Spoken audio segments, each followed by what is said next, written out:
Good morning, अस्सलाम वालेकुम। Rising Pakistan में आपको कहेंगे खुशामदीद। मेरे साथ है मोहम्मद शुएब, मेरे साथ है Sabeen Farooq. Good morning. Rising Pakistan में एक बार फिर कहते हैं आपको वेलकम, रोजाना की तरह। और आज का सवाल सबीन से बिल्कुल नहीं है। अच्छा, शुक्र अल्हम्दुलिल्लाह। आज का सवाल मेरे से नहीं है। फिर आज का सवाल किसकी शामत आई है? आज नहीं, किसी की शामत नहीं आई है। किससे जी? सवाल करने से शामत कैसे आ जाती है? आ जाती है। ऑन एयर तो बहुत आती है। ऑन एयर ना आप कभी एकदम से अब्रप्टली मेरा नाम पूछेगी ना तो मैं कहूँगी शुमाइला। Really? शुमाइला, रक्षंदा, पता नहीं कौन कौन से नाम मेरे माइंड में आए। ये तो हमारे गेस्ट से पूछना पड़ेगा कि build उनके होता है। साथ भी ऐसे होता है कि हम सवाल कोई करें तो वो कहें कि ओके समटाइम्स, यानी बंदा ब्लैंक हो जाए, जैसे कि हम अक्सर बात भी कर रहे होते हैं। नहीं, प्रेशर बिल्ड होता है। हाँ, हो जाता है। बट आज का सवाल मेरा सिर्फ अपने व्यूअर्स से है, और ये ज्यादा सवाल मेरा जो है ना शादीशुदा खवातीन से है। और सवाल मेरा ये है कि आप अपने घर में अपने हस्बैंड को किस तरह से बुलाते हैं? क्योंकि आज मैं सुबह एक वीडियो देख रहा था, उसमें दिखाते हैं जी कि अगर बहू ने अपने हस्बैंड का नाम लेके बुलाया तो सास ने फौरन से कहा कि तुम्हें नहीं पता, इस तरह नहीं बुलाते, हस्बैंड का नाम लेकर नहीं बुलाया जाता। पूरी वीडियो तो मैं बता नहीं सकती कि वो क्या है, क्योंकि वीडियो काफ़ी जगहों पे वायरल भी हुई है कि फिर वो ऑप्शंस होते हैं कि वो कैसे बुलाए, नाम से ना बुलाए तो कैसे बुलाए। आपकी बेगम आपको कैसे बुलाती हैं? नहीं, वो तो मेरा नाम लेके बुलाती हैं। शुएब बोलती हैं? हाँ, शुएब बोलती हैं। पक्की बात है? यस। अजी, ओजी, नहीं, अजी, ओजी, ओए तोए वाले कोई चक्कर नहीं, सीधा नाम लेती हैं। सुने जी, बताइए जी। नहीं, मेरा नाम लेती हैं। अच्छा। लेकिन हमारा क्वेश्चन ये था कि ये जो ट्रेडिशन है या जो कल्चर है या जो हम कहते हैं कि नहीं नाम लिया जाता या कहा जाता है, अगर फॉर एग्जांपल एक बेटा या बेटी है और बेटे का नाम फॉर एग्जांपल शाहजैन है तो शाहजैन के बाबा, या अगर नाम कोई अली है तो अली के बाबा, तो ये जो होता है कि बच्चों के नाम से वालिद को बुलाना, तो ये जो एक इसे ट्रेडिशन कह दूं Sabeen, is it a tradition, custom, it's what? I think एक ट्रेंड बन जाता है। दूसरा एक आपने एक चीज़ मतलब ट्रेंड बना दिया ना, कल्चर बना दिया वहाँ का कि अच्छा जी नाम से नहीं बुलाया जा सकता, आपने सिर्फ और सिर्फ जो है वो फलाने के अब्बा, फलाने के अब्बा, जैसे मुन्ने के अब्बा, उस बंदे की अपनी शख्सियत जो है, मैं कहती हूँ कहीं ना कहीं खत्म हो जाए। उसका नाम, आप उसकी बीवी है या उसका नाम नहीं लेगी तो वो किसका नाम लेगी? मतलब कैसे बुलाएंगी? That's my question. जरूरी है कि अच्छा फॉर एग्जांपल अभी नई शादी हुई है, अभी नहीं है कोई औलाद, तो फिर क्या करेंगे? आई थिंक वो एक ना हेजिटेशन भी होती है शुएब। हेजिटेशन बहुत ज़्यादा होती है, अक्सर हम देख रहे होते हैं कि वो अक्सर आपने देखा वो एक और सवाल मेरा बड़ा इंपॉर्टेंट है, अब पता नहीं जरा खुल के बात हो जानी चाहिए इसमें। ठीक है। आपने देखा हमारे यहाँ जो मैरिड कपल्स हैं वो अपनी फैमिली के सामने जब बैठे वो अपनी हस्बैंड वाइफ हाथ नहीं पकड़ सकते, वो क्लोज नहीं बैठ सकते उस तरह से, बिकॉज वो एक हेजिटेशन होती है जिसको हमने रिस्पेक्ट का नाम दे दिया होता है। बट मतलब मियाँ बीवी आपस में लड़े तो वो ठीक होता है। That's very important. वो लड़े तो ठीक होता है। अगर आपने बेगम की कोई कोताही बतानी है या आपने मियाँ की कोई कोताही बतानी है, वो सबके सामने बताएंगे, वो बुरा नहीं माना जा रहा होता। लेकिन हाँ, अगर वो एक दूसरे से प्यार से बात कर लेंगे, एक्सप्रेस योर लव, तो वो आप कहते हैं कि नहीं, वो आप कहते हैं कि जी ये तो जी बेशर्मी हो रही है। हाँ, मतलब अगर आपने मोहब्बत का इजहार करना है तो करने में कोई हर्ज नहीं है। हाँ। इसमें कोई मसला नहीं है, आप कर सकते हैं। लेकिन ज़ाहिर जो हम इस वक्त डिस्कशन कर भी रहे हैं कि स्पेशली बच्चों के बाद भी सभी हम देखते हैं कि बच्चों के सामने लड़ लेंगे आप, कोई ना कोई ऐसा जुमला भी इस्तेमाल कर लेंगे, बाद में बच्चे वही सीख भी जाएंगे। लेकिन वो जो एक हमें सिखाना चाहिए कि अच्छा एक खूबसूरत रिश्ता है, कायनात का पहला रिश्ता है, इसमें प्यार, इसमें मोहब्बत, इसमें रिस्पेक्ट, इसमें केयर, वो आप सामने नहीं शो कर रहे होते। हाँ। कि नहीं बच्चों के सामने नहीं, तो ठीक है आप यू बेटर नो बच्चे क्या सीखेंगे शुएब और कहाँ से सीखेंगे? यस। आप जब वो प्रैक्टिकल एक चीज़ देखेंगे तो जाहिर सी बात है वो उसी लिहाज से सीखना शुरू करेंगे। तो जनाब, कहने का मकसद क्या था आज का? कहने का मकसद ये था कि एक तो हमें व्हाट्सएप करके ज़रूर बताएं कि आप अपनी मियाँ को किस नाम से बुलाते हैं, आप मियाँ हैं तो आपकी बेगम आपको किस तरह बुलाती हैं, ये बताएं। सेकेंडली ये कि आज से इस चीज़ का तहैया करें कि एक्सप्रेस करेंगे केयर अपने पार्टनर के लिए, प्यार अपने पार्टनर के लिए, सो दैट आपके इर्द गिर्द के जो लोग हैं वो एक अच्छी चीज़ सीखें, वो इंस्पायर हों। ये बड़ी इंपॉर्टेंट चीज़ है। आपके बच्चे जब घर के अंदर वो केयर, वो प्यार उनको नहीं मिल रहा होता, वो फिर वो बाहर जाके ढूंढते हैं। और हम कहते हैं कि हमारा बच्चा या बच्ची वो ख़राब हो गई है, जो अमूमन हम वर्ड यूज़ कर रहे होते हैं, हम स्टिग्मेटाइज कर रहे होते हैं। सो वो हम अक्सर इन अल्फाज का इस्तेमाल कर रहे होते हैं जो कि बहुत गलत होता है। लेकिन हम अक्सर ये कह रहे होते हैं हमारे बच्चे हमारे हाथ से निकल गए, क्योंकि वो प्यार, वो अटेंशन, वो केयर वो बाहर ढूंढ रहे होते हैं। तो आपने आज से इस बात का तहिया ज़रूर करना है। तो ये जी सुबह सुबह की बड़े मज़े की डिस्कशन थी, पता नहीं कहाँ से आते हैं इनके दिमाग में इस तरह के टॉपिक सुबह सुबह। मुझे लगा हाँ, वीडियो तो एक बहाना है, पता नहीं बेगम ने किस नाम से बुला लिया, बेगम ने उसी नाम से बुलाया जो मेरा नाम है।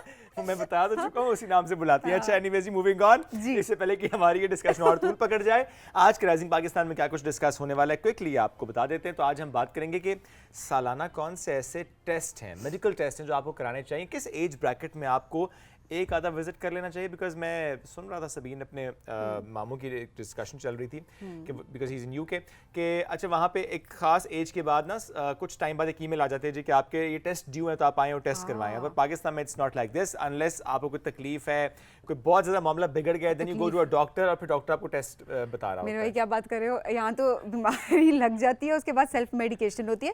सेल्फ मेडिकेशन अच्छा जब मामला ख़राब हो गया ना, गल बद गई, उसके बाद ये होता है कि आप डॉक्टर के पास जा रहे होते हैं, अब मेरा मसला ख़राब हो गया ज़्यादा तो आप उस मसले को ठीक करें। तो आज हम इसको एक्सप्लोर करेंगे किस तरह से आप सालाना अपनी स्क्रीनिंग, अपना सालाना जो मुआयना है, तिब्बी मुआयना, आप वो कैसे करवा सकते हैं और किन किन टेस्ट का होना बहुत और कौन से किन किन टेस्ट का कि कम पैसों में नहीं, जो बहुत कहना चाहिए ना कि बिल्कुल ज़रूरी टेस्ट हैं, वो अगर करा लें तो आप फिर किसी बड़ी परेशानी से बच जाते हैं। एब्सोल्युटली। मूविंग ऑन, इसके अलावा एक और मौजूद हमारे पास होगा और उस पर हम बात करेंगे कि जो किताब, वैसे तो हम किताब से दूरी देख रहे हैं, लेकिन ये दूरी क्यों है इस पर भी थोड़ी सी बात। लेकिन इसके साथ साथ जो किताब लिखने का पूरा प्रोसेस होता है, बड़ी मेहनत होती है उसमें, लेकिन जब किताब लिख ली जाती है, जब वो किताब पब्लिश हो जाती है, क्या ऐसे फैक्टर्स होते हैं, क्या नई मार्केटिंग स्किल्स हैं कि वही किताब फिर इंटरनेशनल लेवल पर हम देखते हैं कि बेस्ट सेलर बन जाती है। तो इसका पूरा प्रोसेस क्या होता है, कौन लोग हैं जो इस बिज़नेस से जुड़े हुए हैं जो कि एक किताब को पब्लिश होने के बाद इंटरनेशनल बेस्ट सेलर तक लेकर जाते हैं, उस पर भी बात करेंगे। और इसके अलावा आज के दौर में जदीद दौर के तकाज़ों को समझते हुए, चैलेंजेस को समझते हुए, जो नए स्किल्स सीखना है कितना इंपॉर्टेंट है, कौन कौन से इदारे हैं जो काम कर रहे हैं कि नौजवानों को नए स्किल्स की तरफ लेकर आएँ, वो स्किल्स सीखें ताकि वो ज़्यादा बेहतर अर्न कर सकें। तालीम के साथ साथ तालीम की इंपॉर्टेंस कतन घटी नहीं है। और एक और ये आपने बहुत वैसे बहुत पढ़ी लिखी बात है, अच्छी बात है, ज़रूरी भी है, हमने कहा थोड़ा सा फ़न भी होना चाहिए। और जब हम फ़न की बात कर रहे होते तो वहाँ पे आज हमें ज्वाइन करेगी एक बहुत ज़बरदस्त सिंगर, जिनसे आज हम बहुत सारी मौसीकी भी सुनेंगे, उनसे हम गपशप भी करेंगे। तो जनाब आज के जो राइजिंग पाकिस्तान है वो हमेशा की तरह बहुत दिलचस्प है, बहुत मुख्तलिफ है और बहुत ही मुनफरिद है, जिसको आप भी आज इंजॉय ज़रूर करेंगे, आपका दिन बहुत बेहतर होगा। तो जुड़े रहें हमारे साथ, हम बढ़ेंगे एक ब्रेक की जानिब।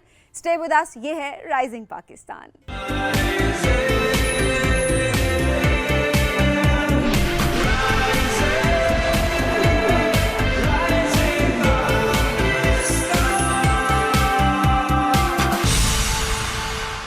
Welcome back after the break. Rising Pakistan में एक बार फिर कहते हैं खुशामदीद। राइजिंग पाकिस्तान में चल रहा है नाश्ता बहुत हेल्दी नाश्ता, कोई हेल्दी, इतना हेल्दी नहीं है, बट मैंने कहा मैं जरा अपना निवाला खत्म कर लूं जरा कंटिन्यू करें। ठीक है, सबीन खा रही थी biscuits. It's always a team work, right? It's always a team work, I agree. Sabeen खा रही है और मैं खा चुका हूं और मैं बात कर लेता हूं बिकॉज़ मैं स्लो ईटर हूं और ये जो है वो फास्ट ईटर है। और दूसरी बात ये कि मैं कोई हेल्दी चीज नहीं खा रही थी अब, लेकिन आपने बताया था कि हेल्दी, और इस तरह हेल्थ के बारे में बात होने लगी है तो इसलिए मैं ज़्यादा कॉन्शियस हो गया हूँ। वैसे कुछ लोग कॉन्शियस होते हैं सभी, कुछ लोग कॉन्शियस नहीं होते। अच्छा, मुझे लगता है दोनों चीज़ें ख़राब होती हैं। जो बहुत कॉन्शियस होते हैं तो उसके हवाले से मुझे याद है कि मैंने एक चैप्टर था सबीन, हम जब हम छोटे होते थे, the man who was a hospital, जो हर वक्त ये सोचता था कि अच्छा मुझे ये भी मसला है, मुझे ये भी मसला है, मुझे ये भी बीमारी हो सकती है। वो सोच सोच के हर वक्त हॉस्पिटल जाना, हर वक्त डॉक्टर के पास जाना, हर वक्त पूछना मुझे ये तो नहीं, मुझे वो मसला तो नहीं। प्लस एक मसला और भी है कि हम जब बहुत ज़्यादा सोचते हैं, साथ हम बहुत पढ़ते हैं, गूगल करते हैं, गूगल बाजी के पास जाते हैं, उनसे पूछते हैं डॉक्टर गूगल तो वो पता ये चलता है कि अच्छा जो मुझे ये सिम्टम हो रहा था, इसका कहीं ये मसला तो नहीं है। तो हम फिर एक्सट्रीम सोच रहे होते हैं। तो एक तो ये हो गया कि आपने बहुत एक्सट्रीम लेवल पे सोचना शुरू कर दिया, बहुत ज्यादा सोचना शुरू कर दिया बीमारियों को लेकर, तो फिर तो मत सोचिए जी, एक्सट्रीम मत सोचें, वरना आप बीमार नहीं भी हैं तो आप कहते हैं जो गुमान करते हैं वैसा ही हो, अच्छे का गुमान करें अच्छा होगा, बुरे का गुमान करेंगे। लेकिन इसकी एक ऑपोजिट साइड भी है कि इतना लेजी भी नहीं हो जाना कि जो भी हो रहा है नहीं, it's fine, it's okay, no worries, मैं नहीं जाऊंगा हॉस्पिटल, मैं तो ठीक हूं। अच्छा, इसीलिए शोएब देखिए ये कहा जाता है कि आपको अपनी हेल्थ स्क्रीनिंग, आपको अपनी हेल्थ मॉनिटर करनी चाहिए। आपको कम से कम, कुछ लोग तो बाहर अगर देखें तो आई थिंक 6 मंथ्स के बाद लोग स्क्रीनिंग करवा रहे होते हैं या फिर ईयरली बेसिस पे हो रही होती है। Depends on the age. हाँ, लेकिन अच्छा पाकिस्तान में ये है कि जब तक हमें कोई बीमारी नहीं हो जाती हम डॉक्टर के पास नहीं जा रहे होते। सो बीमारी से बचने के लिए आप डॉक्टर के पास क्यों जाएं, किस तरह से आप स्क्रीनिंग करवा सकते हैं। और ये जो सालाना तिब्बी मुआयना, ये बेसिकली होता क्या है, हेल्थ स्क्रीनिंग होती क्या है, तो आज जरा हम इसको डिस्कस करने की कोशिश करेंगे। हमारे साथ मौजूद है डॉक्टर सादिया मुस्तफा ने ज्वाइन के। गुड मॉर्निंग डॉक्टर साहबा, कैसी हैं आप? आई एम गुड, अस्सलाम वालेकुम। वालेकुम अस्सलाम। डॉक्टर साहबा, स्क्रीनिंग सबसे पहले हम इसी से आगाज़ करेंगे, स्क्रीनिंग क्या होती है? देखें शोएब, स्क्रीनिंग जैसे आप भी बात कर रहे हैं, बीमारी को उसके स्टार्ट होने से पहले पकड़ लेना। जब तक बीमारी शुरू होती है, बढ़ जाती है, आगे चली जाती है, तब तक बात बहुत बढ़ चुकी होती है। बिल्कुल सही। तो पूरी दुनिया में ऐसा हेल्थ केयर सिस्टम में निज़ाम है कि आपको रेगुलरली हेल्थ चेक्स के लिए, जिसमें ब्लड टेस्ट और कुछ और टेस्ट होते हैं, जिससे आपकी बीमारी आप उसको जल्दी पकड़ लें, उसको स्टार्ट होने से पहले पकड़ लें, जिसकी वजह से आप जल्दी तशख़ीस करके जल्दी इलाज शुरू करें और फिर उसके बाद उसकी कॉम्प्लिकेशन से बचें। फॉर एग्ज़ाम्पल, अगर आप ब्लड प्रेशर की बीमारी जल्दी पकड़ लेंगे तो ब्लड प्रेशर की वजह से जो 20 साल 30 साल बाद हार्ट अटैक, स्ट्रोक हो सकते हैं, वो भी आप प्रिवेंट कर सकते हैं, बिकॉज आपने बीमारी की जैसे रूट कॉज है उसको ट्रीट कर लिया जल्दी। तो screening is important to stay healthy and to detect problems early. हम क्यों नहीं करवाते? देखें, उसकी बहुत सी वजह है। सबसे इम्पॉर्टेंट वजह तो ये है कि हेल्थ अवेयरनेस नहीं है। एक तो ये है, कुछ लोग कराना चाहते हैं, उन्हें पता भी नहीं है कि क्या कराना है। जैसे आपने बताया, कुछ बहुत ज़्यादा कराते हैं, कुछ बिल्कुल लेट बैठ। दूसरा ये है कि एक सिस्टम भी नहीं है। जैसे मैं यूके की डॉक्टर, यूके में मैं बहुत काम करती रही हूँ, अभी भी करती हूँ। वहाँ पे एक नेशनल स्क्रीनिंग प्रोग्राम है। आप कुछ करें ना करें, जैसे आप पहले कह रहे थे कि आपको घर में ख़त आ जाएगा, आपको एक ईमेल आ जाएगी कि अब आपका टाइम है, प्लीज़ आप टाइम निकालिए और अपने डॉक्टर के पास आइए और हम आपको फ़लाँ दिन देखेंगे और आपके हमने कुछ टेस्ट करने। तो आप ना चाहते हुए भी एक आपको मेंटली होता है जी कि मैंने अब जाना है डॉक्टर के पास और अपने टेस्ट कराना। एक तो ये वजह। दूसरा ये है कि रिसोर्सेज भी नहीं है। मतलब हमारी कंट्री में लोगों के पास वो रिसोर्सेज भी नहीं है, इतना टाइम भी नहीं है और इतना पैसा भी नहीं है कि वो अपनी हेल्थ के ऊपर इतना खर्च कर सके। तो हमारा एम ये होना चाहिए कि एक तो लोगों को अवेयरनेस हो, पता हो कि क्या चीज़ मस्ट करा लें और मिनिमम कितना करा लें, बेशक बहुत ज़्यादा ना भी। पैसों की बात आपने की डॉक्टर साहिबा, लेकिन इसमें ये बात भी तो बड़ी अहम है ना कि हम ये सोचते हैं कि अच्छा पैसे बचाते हैं, स्क्रीनिंग नहीं कराते, लेकिन उसके बाद क्या होता है कि जब ज़्यादा मसला ख़राब होता है फिर ज़्यादा पैसे लगते हैं। एग्जैक्टली, बिल्कुल ऐसी बात है। वो आप उसे जैसे कहते हैं ना कि prevention is better than cure. आप उसको जल्दी पकड़ लेंगे, आप उसको उसी कॉम्प्लिकेशन से अपने आप को बचाएंगे, you will save money, you will save life. Exactly, ये बहुत इंपॉर्टेंट है और जाहिर है इससे आपके रिश्ते भी इर्द गिर्द के मुतासिर नहीं होंगे। ये भी एक बड़ा इसका इम्पैक्ट होता है। डॉक्टर साहब, कौन कौन से टेस्ट होते हैं जब हम हेल्थ स्क्रीनिंग की बात करते हैं? देखिए, हेल्थ स्क्रीनिंग प्रोग्राम्स जो है ना, वो बड़े डिफाइंड और वेल डेवलप्ड हैं दुनिया में। ये डिपेंड करता है 2-3 चीज़ों पे। एक, आप उम्र के किस हिस्से में हैं, आपकी उस टाइम आप अगर बच्चे हैं, बच्चों की और स्क्रीनिंग है, अर्ली एज में और है, मिडल एज में, ओल्डर एज की डिफरेंट है। एक ये है, वो रूटीन में आपका चल रहा है, वो हर बंदे को कराना।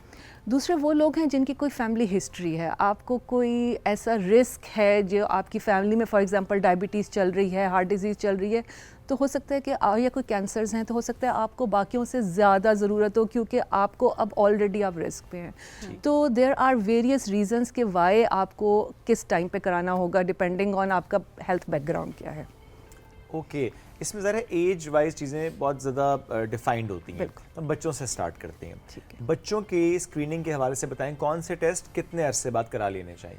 ठीक है, सबसे पहले तो ये है कि जैसे ही बच्चे की पैदाइश होती है, हम बच्चे का रूटीन में ही कुछ ब्लड टेस्ट होते हैं बाहर के मुल्कों में ख़ास तौर पे, जिसमें आप उनको पिक करते हैं कि उन्होंने कोई जेनेटिक कंडीशन कोई पिक तो नहीं की, जो कि आप उसी टाइम पे, पैदाइश के टाइम, बच्चों का हॉस्पिटल से आप डिस्चार्ज नहीं करते जब तक वो ब्लड टेस्ट नहीं होते। तो this is something world wide जो प्रैक्टिस होती है। उसके बाद आप जैसे जैसे बच्चा ख़ास तौर पे जो फर्स्ट 2 years ऑफ लाइफ होते हैं, उसमें आप बच्चे को रूटीनली, एक तो आप होते हैं ना खुद ऑब्जर्व करें कि बच्चा ग्रो सही कर रहा है, डेवलप माइलस्टोन्स अचीव कर रहा है। एक होता है कि उसको एक हेल्थ प्रोफेशनल चेक करे टाइम पे बुला के और अपनी चेक लिस्ट से उसको एक उसका कंपैरिजन करे कि इस बच्चे ने बैठना शुरू कर दिया है, चलना शुरू कर दिया है, अपने टांगों पे वज़न डाल रहा है, ये बच्चा सुन सही रहा है। अच्छा, उसके बाद जब आगे बढ़ते हैं, जब प्री स्कूल का टाइम स्टार्ट होता है, स्कूलिंग स्टार्ट होती है, उस टाइम पे इम्पॉर्टेंट है कि बच्चों की हेयरिंग ठीक है, बच्चों की विजन ठीक है। बहुत से बच्चे क्लासरूम में सही परफॉर्म नहीं कर रहे होते, बाद में पता चलता है टीचर की आवाज़ नहीं आ रही, बिकॉज क्योंकि उनकी हेयरिंग ठीक नहीं है। तो बहुत से स्कूलों में हेयरिंग और विजन की स्क्रीनिंग पीरियोडिकली हर 3 से 4 साल के बाद, 2 से 3 साल के बाद करवाई जाती है कि बच्चों की अर्ली पिक हो जाए। अच्छा, उसमें टीचर्स का बड़ा इंपॉर्टेंट रोल भी होता है। जो आपने विजन की बात की, हम अक्सर ये देखते हैं कि सबसे पहले टीचर को मालूम होता है कि अच्छा कोई इशू है, चूँकि बच्चा उस तरह से सही चीज़ें पिक नहीं कर रहा, तो फिर टीचर लिख कर भेजते हैं डायरी में कि आप इसके प्लीज़ ISI टेस्ट करा लें, फिर मालूम ये होता है कि उसकी जो आईसाइट है वो मुतासर हो चुकी है। तो ये देखिए, ये वही बात है कि वो मुतासर हो चुकी जब तक होती है तब हम पिक कर रहे होते हैं। अगर हम रूटीन में ही कोई एक दिन रख लें जिसमें हम सारी एक क्लास के सारे बच्चों की रफली विजन चेक कर लें, तो आप जल्दी पिक कर लेंगे बजाय इसके कि वो बात ज़्यादा ख़राब हो जाए। तो this is where screening comes है। एग्जैक्टली। अच्छा डॉक्टर साहब, अक्सर हम देख रहे होते हैं कि लोग बहुत ज़्यादा टेस्ट नहीं, जो हम स्क्रीनिंग की बात भी करें, जो मेरा सवाल पहले भी था कि कौन कौन से टेस्ट, वो ज़ाहिर आपकी जो फैमिली हिस्ट्री आप उसको देखेंगे, बैकग्राउंड एंड उसके बाद आपको रिकमेंड किए जाएंगे टेस्ट। बट एक अगर कोई ब्लड टेस्ट करवा लेता है, वो कितने अरसे के बाद आप करवा दें, एक ब्लड टेस्ट से कितनी चीज़ें जो हैं वो आप असेस कर सकते हैं कि हाँ समथिंग इज़ रॉन्ग और हमें जो है डॉक्टर के पास जाना है? ठीक है, देखिए अगेन जो हमने बात की कि आप उम्र के किस हिस्से में हैं, आप 20s में हैं, आप 30s में हैं, you are fit, you are full of youth, you are young, तो हमें अपने हेल्थ की इतनी परवाह नहीं होती। हाउएवर इस एज ग्रुप को भी हर 2 से 3 साल के बाद कम से कम एक रूटीन में अपने जीपी को देखना चाहिए। एक ज़रूर अच्छा फैमिली फिजिशियन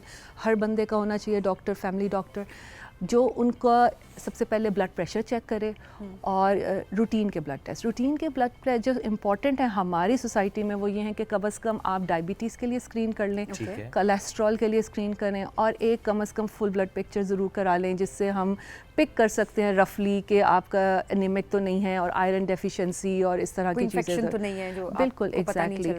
ये चीज़ें अगर ठीक हैं, ये सारे टेस्ट अगर ठीक हैं, तो आप you carry on with your life normal और हर 2 से 3 साल के बाद करा लें। ये तो सिंपल 3 टेस्ट आपने बता दी ना। ये मैंने आपको बेसिक बताया। बेसिक कि अगर आप कुछ नहीं कर रहे तो कम से कम ये कर लीजिए, किडनी का करा लें, लिवर का करा लें। As you approach middle age, अब आप 40s क्रॉस कर जाते हैं, you need to be a little bit more conscious.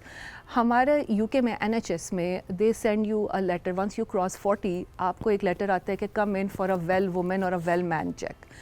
इसमें ये होता है कि आपको इनवाइट करते हैं, आपकी एक नर्स के साथ मीटिंग होती है जो आपकी सारी हिस्ट्री को एक दफ़ा देखती है, फैमिली हिस्ट्री को देखती है, आपका ब्लड प्रेशर होता है और एक आपका वेट के ऊपर, क्योंकि ओबेसिटी जो है, मोटापा, वो बहुत सी बुराइयों की जड़ है। ममालिक में है भी ज़्यादा नहीं, हमारे ममालिक हमारे मुल्क में भी बहुत ज़्यादा है। एशिया में तो ज़्यादा ना, हर जगह देखें BMI, ये तो आप जब तक उसको चार्ट नहीं करेंगे आपको पता नहीं चलेगा। हम तो अंदाजे पे कहते हैं ना फला बंदा मोटा है, फला पतला है, ठीक है, हाँ ये ठीक है, वो ठीक है, वो तो हमारी जजमेंटल हम होते हैं, लेकिन it is a full scientific way of determining.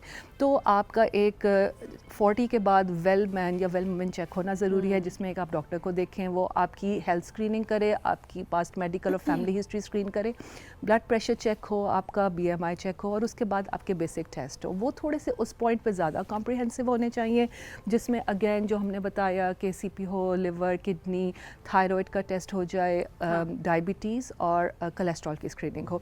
This is metabolic disease जिसको हम कहते हैं ना कि ब्लड प्रेशर वगैरह इनकी स्क्रीनिंग एज के साथ।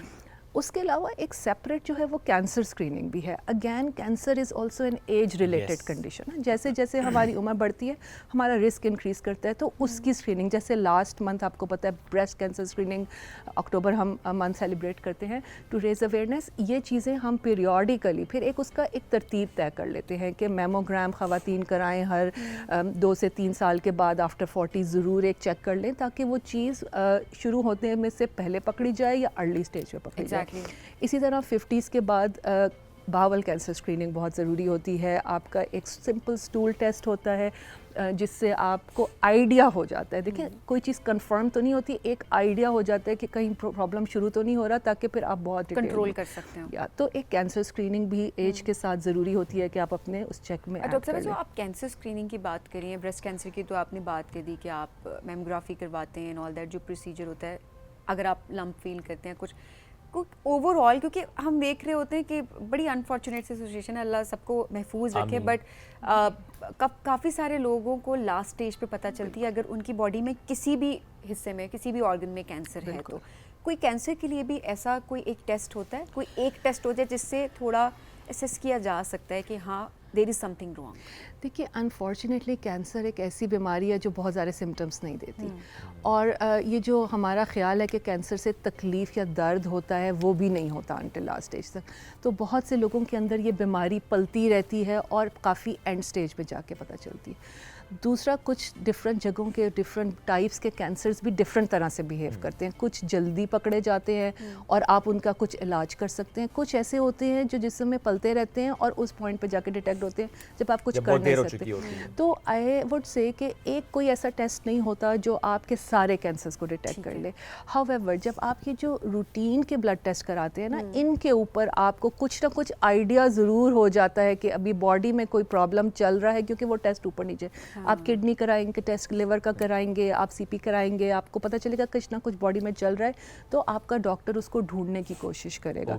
तो while you are not doing a specific test for cancer, non specific test give you an idea कि क्या हो रहा है, किस डायरेक्शन में जाना चाहिए। बिल्कुल। इसमें आपकी फैमिली हिस्ट्री कितनी इंपॉर्टेंट होती है? जैसे हम डायबिटीज़ की बात करते हैं या हाइपरटेंशन की बात करते हैं, इवन कैंसर्स की बात करते हैं, अगर फैमिली हिस्ट्री में ऐसी कोई चीज़ है तो क्या ज़्यादा ज़रूरी होता है कि फिर आप वो टेस्ट ज़रा कॉन्शियस होकर करवाएं? बिल्कुल, जैसे हमने पहले कहा कि family history is very important. हमारी साउथ एशियन जीन्स में डायबिटीज़ बहुत रन करती है।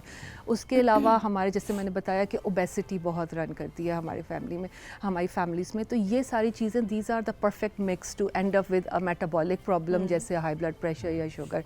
तो हम लोगों को वैसे ही ज़्यादा कॉन्शियस होना चाहिए। यानी आप ये सोचें कि अगर बाकी मुल्कों में वो 5 साल बाद टेस्ट करते हैं तो हमें 2 साल बाद करने चाहिए, because we are more prone to you know all these things. तो अगर हमारी फैमिली हिस्ट्री है, हमारे ब्लड प्रेशर है, किसी को हार्ट डिजीज़ है, तो we should be more cautious. एक हेल्दी लाइफस्टाइल करें, don't end up with a problem. जो हमारी जीन्स हैं वो तो कैच कर ही लेंगी इवेंचुअली, लेकिन we can delay things by healthy eating and you know, और उसको हम अर्ली डिटेक्ट कर सकते हैं। आपको डायबिटीज़ अगर आपके पेरेंट्स को है और आपको है कि आपकी अम्मी को भी, अब्बू को, तो ऐसा है कि बहुत ज़्यादा चांसेस हैं कि आपको होना है, हो जाएगी। अब ये आपके ऊपर है कि आप उसको 20s में, 30s में, 40s में लाते हैं, हाँ, या फिर आप उसको कितना डिले कर सकते हैं, और दूसरा उसको कितना जल्दी कैच करके, जब आप कैच कर लें और उसका जल्दी इलाज मैनेज करना शुरू कर दें, ताकि उसकी कॉम्प्लिकेशंस जो है वो, फॉर एग्जांपल अब जब आपको डायबिटीज़ हो जाती है तो there is a whole set of test that people need to do every year. अब जब आपको डायबिटीज़ एक्चुअली डायग्नोज हो गई है,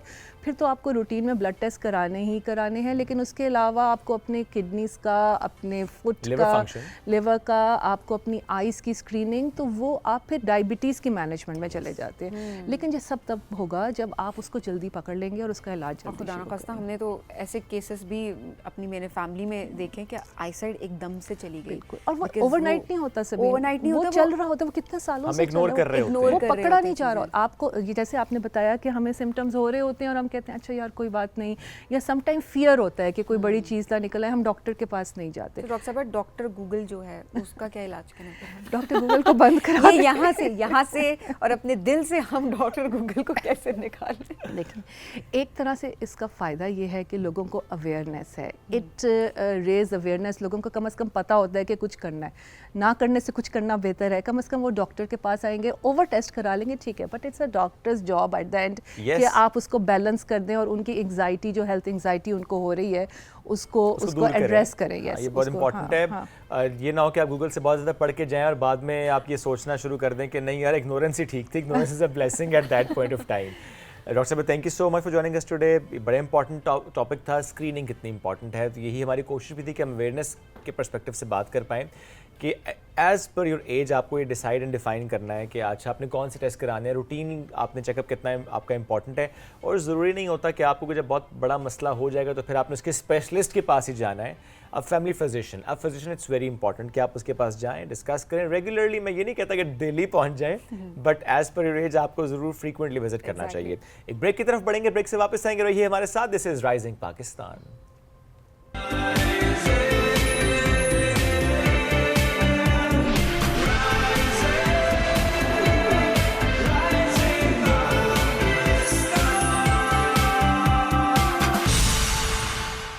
welcome back to rising Pakistan. अब है हमारा मौजू किताब से मोहब्बत, ये इल्म का हसूल, इल्म का शौक़ और अच्छी अच्छी किताबें ढूंढना, अच्छी अच्छी किताबें पढ़ना। बचपन से ही सुनते आए हैं सबीन के अच्छा किताबें पढ़ा करो या जस्ट पढ़ा करो, ये भी कहा जा रहा था, क्योंकि अब सिर्फ बात किताब तक नहीं। अब ज़रा जब हम फिजिकल बुक की बात करें, एट द सेम टाइम हम देखते हैं कि PDF फॉर्मेट में भी हमारे पास अवेलेबल होती हैं। सिर्फ आपने पढ़ना है। स्कूल की किताबों के अलावा बाकी किताबें पढ़ा करो। अब हमें तो बचपन से यही बताया गया, अब बच्चों को आई डोंट नो बच्चे किताबों से दूर हुए हैं, दैट्स ट्रू। क्यों हुए शोएब? इसकी रीजन मतलब आपको पर्सनली क्या लगती है, क्या रीजन हो सकता है? आई थिंक अटेंशन स्पैन बहुत कम हो गया बच्चों का, just because of the reels, वो जो कंटेंट आ रहा है हमारे क्या पास किताबें मयारी आ रही हैं? आई थिंक किताबें मयारी आ रही हैं, काम मयारी हो रहा है, लेकिन क्या वो उसमें बच्चों को टारगेट कर रही हैं या उन लोगों को टारगेट हाँ, कर रही ये हैं? इंपॉर्टेंट है, क्या वो किताब या उसका जो एक एसेंस है बच्चों तक हम पहुंचा पा रहे हैं, या हर उस रीडर तक पहुंचा पा रहे हैं जिस तक पहुंचना चाहिए। क्योंकि पहले क्या था, माहौल ज़रा डिफरेंट था। किताब अगर एक सबीन ने पढ़ ली, सबीन मुझे रिकमेंड कर दे, मैं किसी और को रिकमेंड कर दूं, तो इट्स वर्ड ऑफ माउथ और समथिंग लाइक दैट। लेकिन अभी थोड़ा सा माहौल डिफरेंट हो गया है, ज़रा मुश्किल हो जाता है कि किताब से मुतालिक डिस्कशन भी हो रही हो। तो आज का हमारा मौजू भी कुछ इसी तरह से किताब से मुतालिक है। सबीन किताब को लिख ले, लेकिन उसके बाद वो कहता है कि मेरी किताब बिक नहीं रही।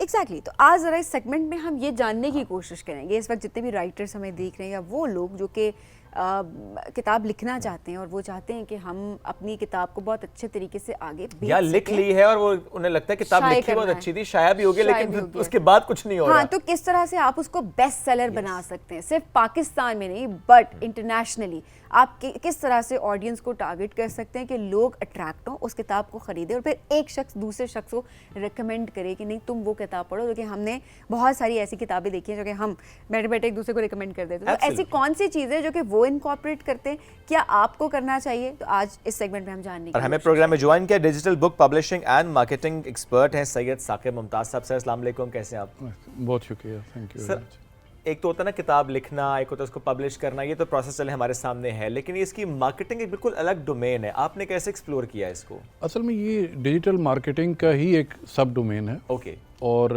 इसमें चूंकि प्रोडक्ट बुक है तो उसके लिए स्पेशलिस्ट बनने की ज़रूरत है। ठीक है। क्योंकि प्रोडक्ट जो है हम बाय करते हैं, हमें नीड होती है किसी चीज़ की, मसलन मोबाइल ले रहे हैं, लेकिन बुक जो है वो नीड पे आप बाय नहीं करते, वो आप अपने इंटरेस्ट पे बाय करते हैं। मैं अक्सर ऑथर से सुनता हूँ कि हमने किताब लिख दी, बहुत अच्छा कंटेंट है, किसी के पास ऐसा नहीं है, लेकिन जब तक वो नज़र नहीं आएगी, इतने सोशल मीडिया और यूट्यूब और ये सारा गूगल चल रहा है, तो अगर वो नज़र नहीं आएगी तो मैं बाय किस तरह करूँगा?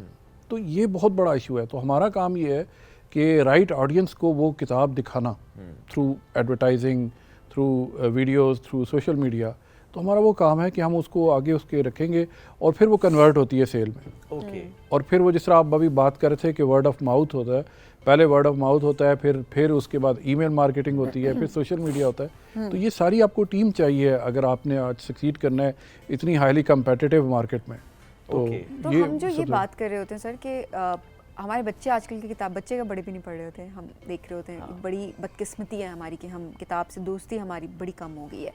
क्या फैक्टर्स हैं, क्या वजूहात हैं? क्या एक तो ठीक है बेस्ट सेलिंग आपने बताया कि आप उसको कैसे बना सकते हैं, हम ज़रा इसकी मज़ीद टिप्स भी जानने की कोशिश करेंगे, बट स्टिल ये इतना टाइम, ये इतना गैप क्यों आया, हमें रियलाइज़ क्यों नहीं कर सके? असल में अभी उनके पास डिस्ट्रैक्शन बहुत ज़्यादा हो गई है। इवन अगर आपने भी अभी किताब पढ़नी हो और साथ मोबाइल पढ़ाओ तो हर वक्त कोई ना कोई नोटिफिकेशन आता रहता है, और एक उसको कहते हैं FOMO, fear of missing out. हालांकि कोई ऐसी इन्फॉर्मेशन नहीं होती, लेकिन वो हमें आदत पड़ गई होती है वो मोबाइल देखने की। तो जब आप मोबाइल देखेंगे, आप वो किताब से अलग हो गए, फिर आपको थोड़ी देर लगेगी फोकस करने के लिए कि मैं किधर था और मैं क्या पढ़ रहा था। बच्चों के लिए ये डिस्ट्रैक्शंस बहुत ज़्यादा हो गई हैं। अभी गेम्स आ गई हैं, इतनी ये प्ले स्टेशन वगैरह है, उसके बाद यूट्यूब है। मैंने अल्लाह का शुक्र है मेरे बच्चे किताब पढ़ते हैं माशाल्लाह, इसलिए मुझे बेटी ख़ास तौर पे पढ़ रही है, बेटा भी पढ़ रहा है, और मैं उनको किताबें देता हूँ। ये पेरेंट्स पे भी डिपेंड करता है कि वो खाली उनको वो गेम्स वगैरह में ना लगाएं, बल्कि उसको ला के दें। और सिर्फ कहें नहीं कि किताब पढ़ो, आप पढ़ेंगे तो बच्चे ऑटोमेटिकली आपको देख के कॉपी कर रहे होंगे। एक राइटर ने किताब लिख ली, अब उसके बाद वो इंटरनेशनल बेस्ट सेलर बुक बनने का जो पूरा एक प्रोसेस है, how long that process is, उसमें कितनी एनर्जी इन्वॉल्व होती है, कितने फाइनेंसेस इन्वॉल्व होते हैं? असल में जो हम किताब को एज अ इन्वेस्टमेंट देखें, आपका एक एसेट है। ठीक है, और बिल्कुल और है। कोई भी एसेट जो होता है विदाउट इन्वेस्टमेंट नहीं बिकता। सही। तो जब हमारे ऑथर्स में सबसे बड़ा प्रॉब्लम ये है, हम लोग सारे ही जो लिखते हैं वो एक दफ़ा किताब लिख देते, कहते हैं बस हमने लिख दिया, अब तो उसको बिक जाना चाहिए, लेकिन वो नहीं बिक सकती। आपको मॉडर्न ट्रेंड्स को, मॉडर्न टेक्निक्स को फॉलो करने की ज़रूरत है।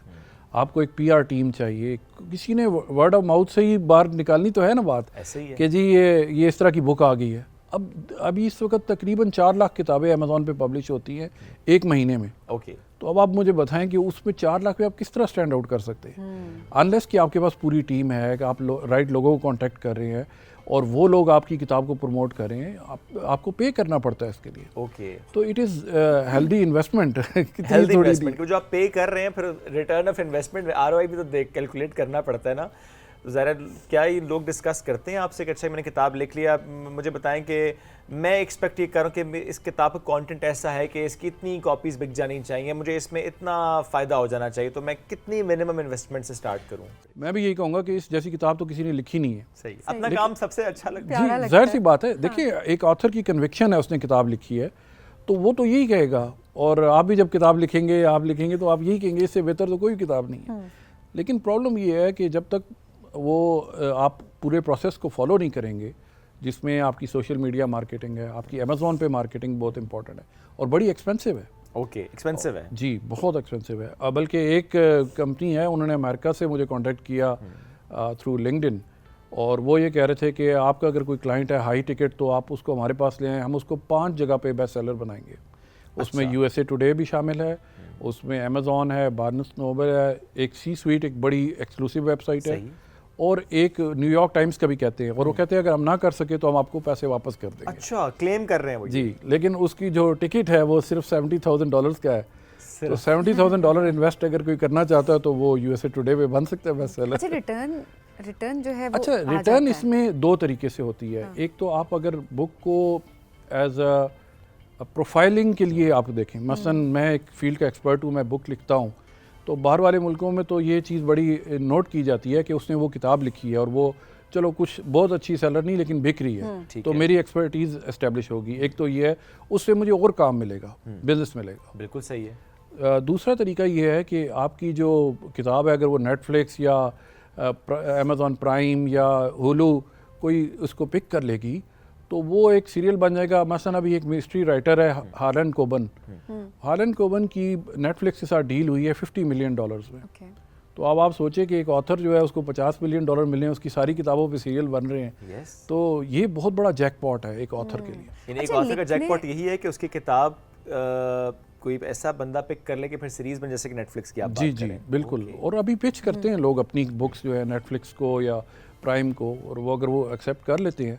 अभी मैं वो एक नई बुक, पुरानी बुक है क्वीन गैम्बिट, वो 1983 की लिखी हुई है।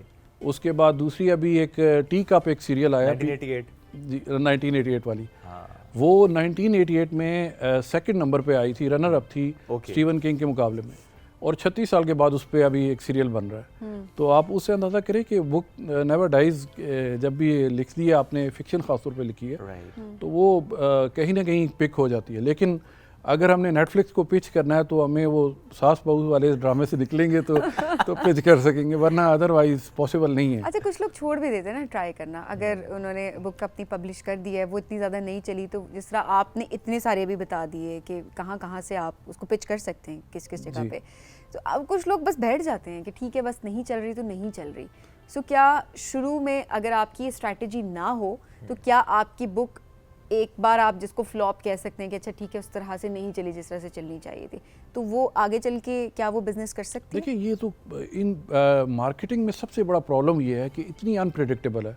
मैं अपनी खुद किताब लिख रहा हूँ, लेकिन मैं आपको अश्योर करता हूँ कि मुझे भी पता नहीं है वो बेस्ट सेलर भी बनेगी, बिकेगी भी या नहीं बनेगी। इतनी इन्वेस्टमेंट करने के बाद भी जी इन्वेस्टमेंट के अलावा इतने ऑथर्स की किताबों को बेस्ट सेलर बनाने के बावजूद भी आपको लगता है कि वो नहीं बने? अभी भी मुझे कोई काम मिलता है तो मैं प्रेडिक्ट नहीं कर सकता, और कई दफ़ा जो बेस्ट सेलर बनी है वो मैंने जब किताब मुझे मिली तो मैंने कहा यार ये तो कोई आम सी किताब लगती है, बन गई लेकिन वो बन गई। तो इसलिए बहुत सारे फैक्टर्स हैं जो हमारे कंट्रोल में नहीं है। फॉर एग्जांपल एक बुक है द प्राइज डैनियल यर्गन की लिखी हुई है, और ये रिलीज़ हुई थी 1990 में। इट इज़ अबाउट ऑयल की हिस्ट्री के बारे में। अच्छा, उस वक्त अगर आपने सुना हो, पता नहीं आप उस वक्त याद होगा या नहीं होगा, तो 1990 में उस वक्त गल्फ वॉर, फर्स्ट वॉर हो रही थी। उस वक्त इराक ने इन्वेड कर दिया था कुवैत को। तो वो किताब जितनी मोटी है ना, मेरा नहीं ख्याल कि उसने उस इन्वेजन के बाद लिखी होगी। वो जनवरी में रिलीज़ हुई जब गल्फ वॉर शुरू हो चुकी, तो इतनी पड़ी गई, अब वो टेक्स्ट बुक के तौर पे इस्तेमाल होती है, उस पर डॉक्यूमेंट्रीज बन चुकी। तो कई दफ़ा टाइमिंग भी बड़ी इंपॉर्टेंट होती है कि आप कब उस बुक को पब्लिश करें, ये बड़ी इंपॉर्टेंट चीज़ आपने अभी खालिद हुसैन जो ऑथर है अफगानी, उसकी किताब है काइट रनर, जिस पे मूवी भी बन चुकी है, उसने 2003 में रिलीज़ की। आपको याद होगा 2001 में अमेरिका ने इन्वेट किया था अफगानिस्तान। उस वक्त अफगानिस्तान बहुत ज़्यादा न्यूज़ में था। अगर आप उस वक्त की देखें तो उस वक्त किताब एक आई जिसमें बच्चे की ज़िंदगी अफगानिस्तान में कैसी, तो दुनिया ने बहुत पढ़ा। फिर वो उसको प्रमोट कर रहे थे, उनका मीडिया भी प्रमोट कर रहा था अफगानिस्तान में। सही। तो कॉन्टेक्स्ट भी कई दफ़ा इंपॉर्टेंट होता है। अगर आप किताब जो है वर्ल्ड कप से पहले लिखेंगे तो वो शायद बिक जाए, अगर आप वर्ल्ड कप के फ़ौरन बाद लिखेंगे तो कोई भी नहीं पढ़ेगा उसको। अच्छा, ये जो पब्लिश करने का तो आपने बता दिया कि पब्लिश जो है वो किस टाइम पे आप कर रहे होते हैं, वो इम्पोर्टेंट होता है। लिखने में क्या गलतियाँ करते हैं? हाँ, अब देखें किताब आप बेशक वही वाली बात है कि आप पैसे दे देंगे, लोग एक एक बार पढ़ेंगे, वो आगे किसी को रिकमेंड तो नहीं करेंगे ना। एक बंदे ने ख़रीद लिया, 10 लोग तो नहीं ख़रीद सकेंगे। लिखने में जो गलती है सबसे पहले ये है कि क्रिएटिव राइटिंग जो है उसके कोर्सेज अवेलेबल हैं, और आप इवन यूट्यूब पे चले जाएं, आप एक साइट है मास्टर क्लास है, उस पर डैन ब्राउन है, जेम्स पैटरसन है, मार्गरेट एटवुड है, इनके कोर्सेज हैं। आप पहले वो कोर्सेज उनके सीखें उनसे कि वो क्या कहते हैं, वो क्या टिप्स दे रहे हैं, क्योंकि वो बड़े मैटर करते हैं। मैंने एक दफ़ा किसी ज़माने में फ़िक्शन लिखने की कोशिश की थी थोड़ी सी ना, तो मैंने समझा शायद कोई प्लॉट ऐसा होता है कि जो किसी ने कोई सुना ना हो, इस तरह की ना कहानी होगी। लेकिन फिर मुझे बाद में जब मैंने क्रिएटिव राइटिंग के कोर्स किए, मुझे पता चला कि असल चीज़ जो याद रह जाती है वो कैरेक्टर्स होते हैं। यस। अभी हम शर्लक होम्स को जानते हैं, लेकिन अगर किसी से ऑथर का नाम पूछेंगे तो नहीं पता होगा। तो इसी तरह कैरेक्टर्स की बड़ी स्ट्रेंथ होती है। और फिर वो मैंने एक ऑथर को देखा, वो कहते थे कि मैंने एक तस्वीर देखी थी कि एक बच्चा जो है वो भाग रहा है, और उस पर मैंने फिर पूरी किताब लिखी। तो वो कहते हैं कि अक्सर इस तरह होता है, आप अगर ये समझें कि जब मैं किताब लिखना शुरू करता हूँ तो मुझे सब कुछ पता होता है एंडिंग तक। कहते हैं कभी इस तरह नहीं होता, लिखते हुए आइडियाज़ आ रहे होते हैं। फिर आप कहते हैं कि ये डैन ब्राउन का था कि उसने कहा कि मैं वो गया स्पेन गया, तो मैंने वो देखा कैथेड्रल देखा, मैंने कहा यार यहाँ पे कोई ना कोई सीन होना चाहिए बुक का। तो फिर उसने अपनी किताब में ऐड किया उसमें।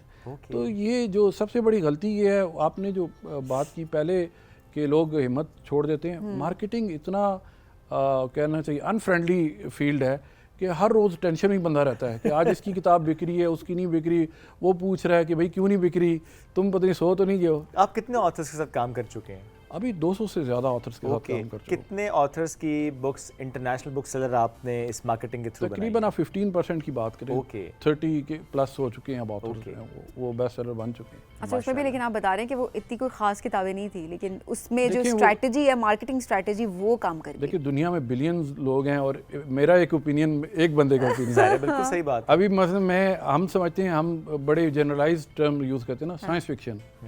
अभी साइंस फिक्शन में 35 सब जॉनरास हैं, 35, और हर एक की ऑडियंस है। मसलन एक है एलियन इन्वेजन, अब आप ये समझे कितना एब्सर्ड किस्म का सब्जेक्ट। बिल्कुल, लेकिन उसकी ऑडियंस है उसके पीछे। एक है वो स्पेस ओपरा, मैं क्या पता नहीं ये क्या चीज़ है। फिर मैंने रिसर्च किया, मुझे पता चला कि जो है ना ये स्टार ट्रैक टाइप, सही है, उसको स्पेस ओपरा कहते हैं। और लोग लिखते हैं, लोग पढ़ते भी हैं, लिखते हैं और पढ़ते हैं। इसमें एआई ने क्या रोल प्ले किया? जैसे हम देखते हैं चैट जीपीटी, दीगर और प्लेटफॉर्म्स, अब तो उसमें आप पूरा एक आइडिया दे दें तो पूरा लिख के आपको दे देते हैं, तो क्रिएटिव राइटिंग भी आ जाती है। नहीं, एआई जो है वो क्रिएटिव राइटिंग नहीं करता। एआई बेसिकली आपका लिखा हुआ, मेरा लिखा हुआ, उसने पढ़ा हुआ है तो उससे वो चीज़ बनाता है, एक चीज़। दूसरा ये है कि एआई आपको बहुत से ब्रेनस्टॉर्मिंग के आइडियाज़ दे सकते हैं। फॉर एग्जांपल अभी एक मैं किताब मार्केट कर रहा था, वो बिल्कुल ही नहीं बिक रही थी। तो वो क्लाइंट बड़ा अच्छा था बेचारा, वो कहता नहीं था मुझे शर्मिंदगी हो रही, तो मैंने उससे किताब मंगवाई, उसकी ई बुक, और मैंने उसको चैट जीपीटी पे अपलोड किया। मैंने कहा भाई ये किताब है, ये मैं बड़ी कोशिश कर ली है, ये बिक नहीं रही, अब मुझे बताओ कि बायर क्यों नहीं इसको बाय कर रहा।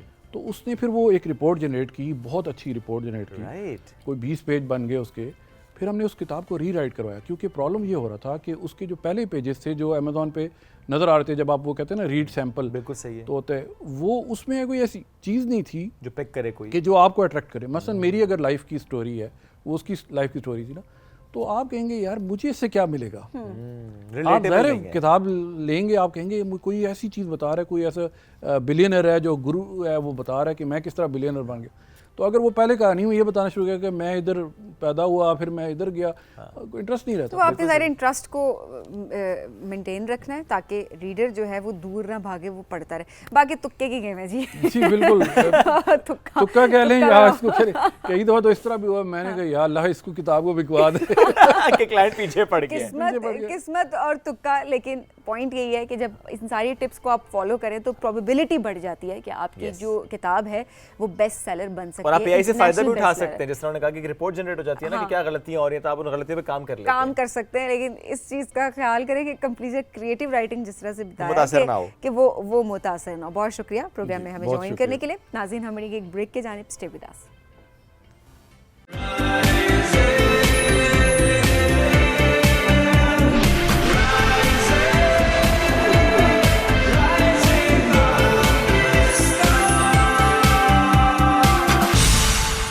राइजिंग पाकिस्तान में आपको कहेंगे खुशामदीद। अब जब हम तालीम की बात कर रहे होते हैं तो हम ये भी कहते हैं कि साथ स्किल सेट बहुत ज़्यादा इंपॉर्टेंट है। सिर्फ तालीम अब काफ़ी नहीं है, बहुत इंपॉर्टेंट है। एजुकेशन को हम प्रमोट भी करते हैं, लेकिन आपने स्किल किस तरह से सीखनी है ताकि जब आप उस एजुकेशन को पढ़ के आप सीख के डिग्री लेके इंटरव्यू के लिए जब आप अपेयर होते हैं तो आपसे अब यही पूछा जाता है काम कितना आता है। एलिजिबल तो आप हो जाते हैं डिग्री की वजह से, बट आपको अगर स्किल सेट नहीं है तो ऑब्वियसली आपको फिर जॉब नहीं मिल रही होती है और उसके बाद आप क्वेश्चन करने लग जाते हैं कि ये डिग्री आपने क्यों ली। और ये भी होता है शुएब कि हम आजकल देख रहे होते हैं कि वैसे अमूमन हम देख रहे होते हैं कि बच्चे या हमारे जो यंगस्टर्स हैं वो पढ़ाई की तरफ नहीं भी जा रहे होते हैं, सिर्फ स्किल की तरफ जाते हैं। स्किल की तरफ जा रहे होते हैं। मल्टीपल रीजंस हो सकती हैं, फाइनेंशियल कंस्ट्रेंट्स हो सकती हैं, इंटरेस्ट की बात हो सकती है, मल्टीपल फैक्टर्स।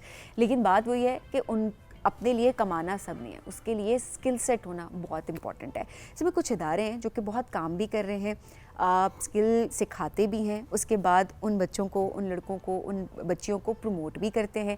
तो ऐसे में एक इंस्टीट्यूट का हम नाम लेना चाहेंगे, सऊदी अरब का हज़ा ग्रुप है।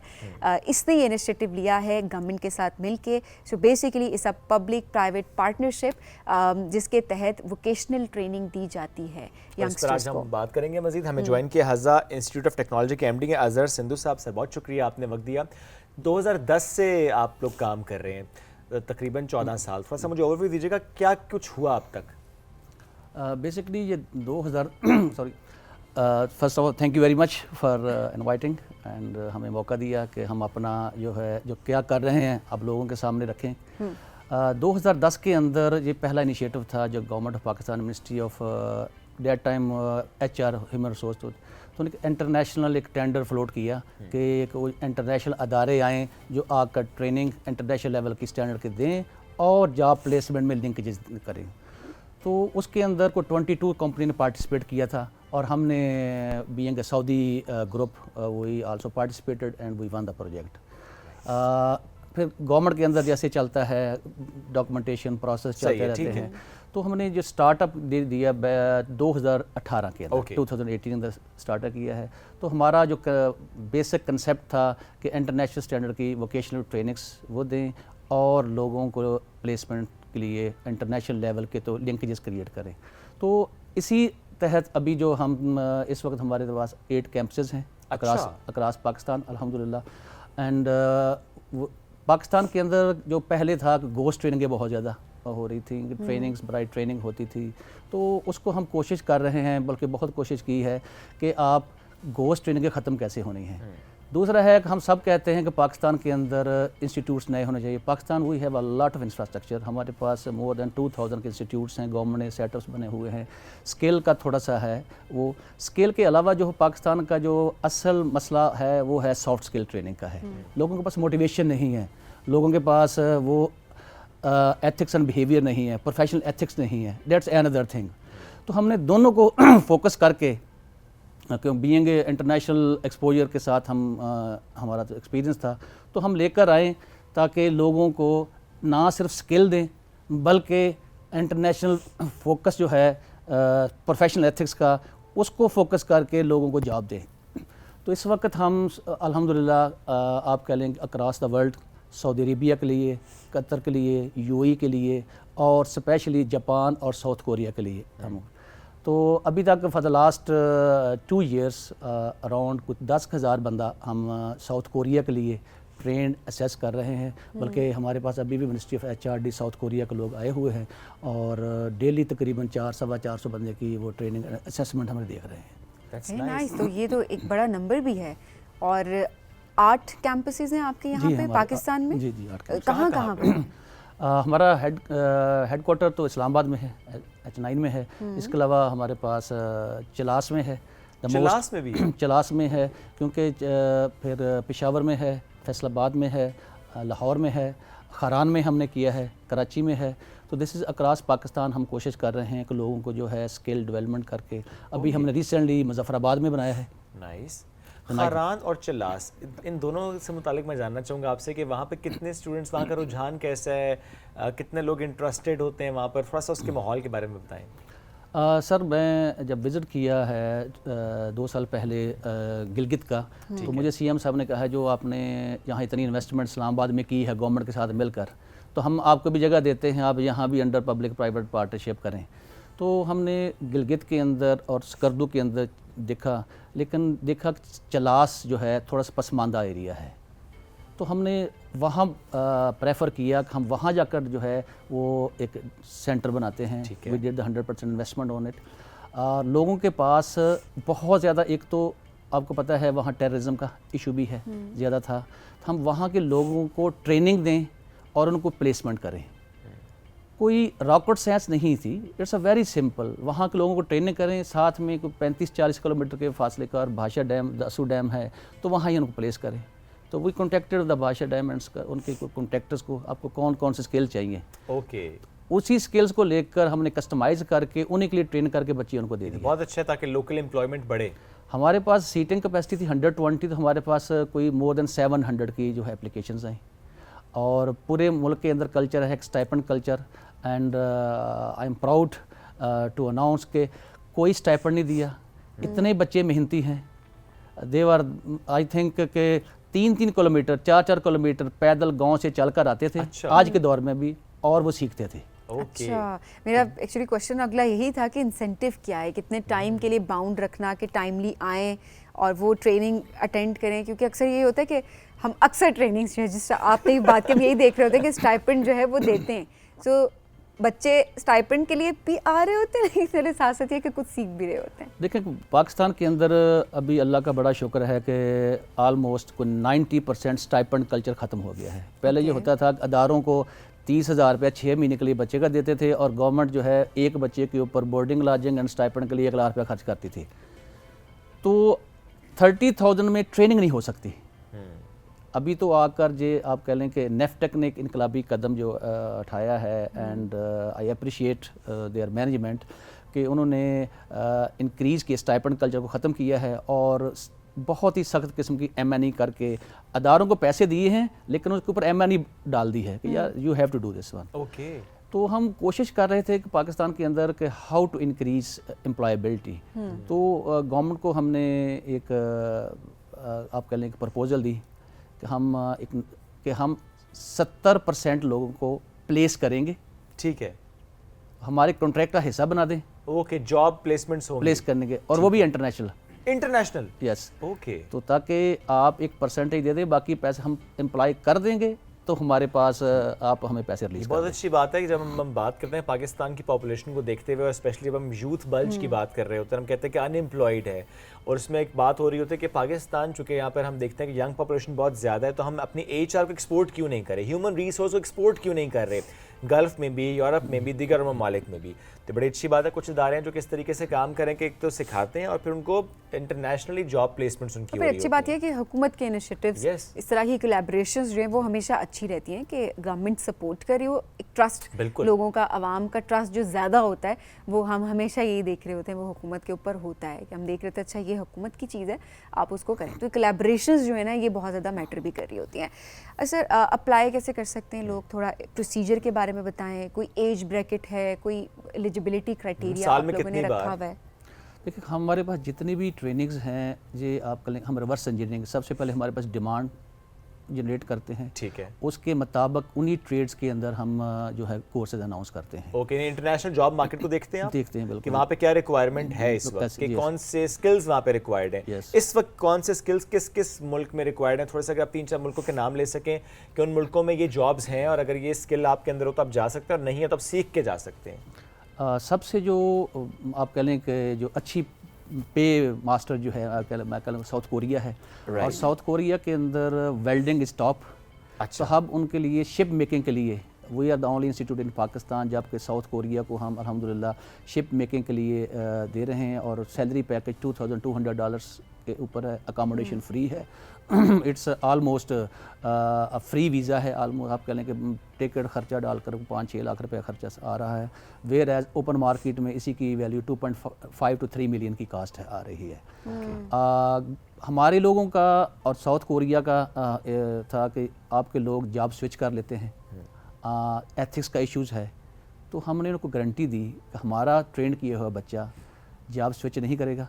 ओके, तो यानी आपकी ट्रेनिंग के में ये हिस्सा भी होता है, एथिक्स का भी, तरबियत भी करते हैं आप लोग। तरबियत, दैट्स अ बेसिक, क्योंकि हमारा एक माशरा जो है आप कह लें कि जिसके अंदर इन पाकिस्तान स्पेशली अगर आप 30 ईयर बैक और आज का लेखें कि मोर हमारे पास 2 लाख से ज़्यादा मसाजिद हैं, कोई आप कह लें कि 1 मिलियन प्लस हमारे पास मौलवी हज़रात भी हैं, बेस्ट रिलीजन इस्लाम भी है, मोटिवेशन स्पीकर भी हैं, कुरान ला बुक है, लेकिन हमारे पास वो अखलाकियात जो हैं वो गिरती जा रही हैं। तो इसके लिए we need as a nation, we need such kind, वो हमें कोई स्टीरॉयड ढूंढना चाहिए। तरबियत ज़ाहिर है वो बहुत इंपॉर्टेंट है। तरबियत नहीं होगी तो जाहिर सी बात है चीज़ें आगे मुश्किल हो सकती हैं। एज ब्रैकेट को थोड़ा सा आप डिफाइन एज करेंगे? ब्रैकेट जो है डिफरेंट कंट्री, हमारे जो साउथ कोरिया के लिए बिटवीन 18 to 32, 18 से 32 तक है। ठीक है। सऊदी अरेबिया 21 से लेकर वो 40 का है। ओके। फिर यूएई कतर के लिए जो है वो भी 18 एंड अबव है। जापान के लिए 18 एंड अबव है। सही। तो रहेगी बात हमारे पास हमारी वेबसाइट जो है hazzainstitute.org के ऊपर जो है हमारे वो एप्लीकेशन, सो उसके थ्रू एप्लीकेशन फिल करके अप्लाई कर सकते हैं। नहीं, अप्लाई हर वक्त कर सकते हैं, लेकिन जब कोर्स शुरू होगा तो उसी वक्त ही रीच आउट किया जाएगा और आप लोग सेलेक्ट करेंगे। सर बड़ा अच्छा काम हो रहा है, जाहिर सी बात है स्किल सेट पे आप काम कर रहे हैं, लोगों को सिखा रहे हैं और उसके बाद जाहिर है एम्प्लॉयमेंट की तरफ लेकर जा रहे हैं। जो हम कहते हैं कि आप जो है मेहनत से अपना जो है वो रिस्क कमाएं, हाथ फैलाने से बेहतर ये है कि आप काम कर लें और वो मेहनत के थ्रू आप कमा रहे हैं। बहुत शुक्रिया। आप देखें ज़रा मुबादला पाकिस्तान लेकर आ रहे हैं। एग्जैक्टली, बहुत अच्छा होगा ये, अब मुल्क के लिए बहुत अच्छा है। बहुत शुक्रिया जी प्रोग्राम में हमें ज्वाइन करने के लिए। नाज़रीन, हम बढ़ेंगे एक ब्रेक की जानिब, स्टे विद अस।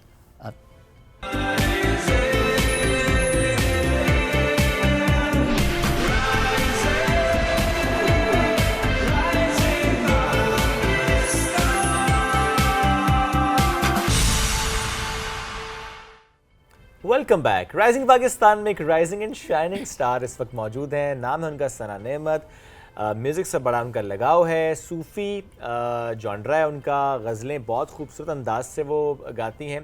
तो आज हमें प्रोग्राम में ज्वाइन किया, वेलकम करेंगे क्योंकि वक्त मुख्तसर था। मैंने कहा क्विकली उनकी तरफ में आता हूँ। अस्सलाम वालेकुम, कैसी हैं आप? वालेकुम सलाम। ज़बरदस्त, बिल्कुल ठीक ठाक। गज़ल की तरफ कैसे आपका शौक़ हुआ?